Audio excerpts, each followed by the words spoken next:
మాచర్ల నియోజకవర్గం గొట్టిపాళ్లలో 2 ఏళ్ల క్రితం వైసీపీ ఎంపీపీ చేతిలో హత్యకు గురైన టీడీపీ బీసీ నేత తోట చంద్రయ్య వర్ధంతి కార్యక్రమం ఘనంగా జరిగింది. మాచర్ల టీడీపీ ఇన్ఛార్జ్ జూలకంటి బ్రహ్మారెడ్డి ఈ కార్యక్రమంలో పాల్గొని నివాళులర్పించారు. ఒక బీసీ నేతను పట్టపగలు నడి రోడ్డుపైన వైసీపీ రౌడీలు హత్య చేయడం దుర్మార్గమని ఆయన అన్నారు.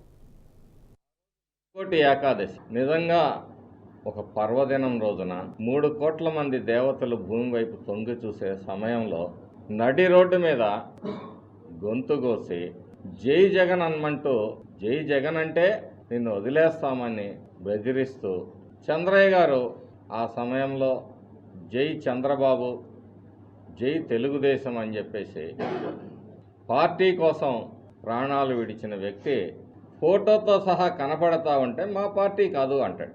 తెలుగుదేశం పార్టీ మీద, కార్యాలయం మీద, నాయకుల మీద, వాహనాల మీద డిసెంబర్ 16న దాడి చేస్తుంటే దీంట్లో మాకేం సంబంధం లేదంటారు.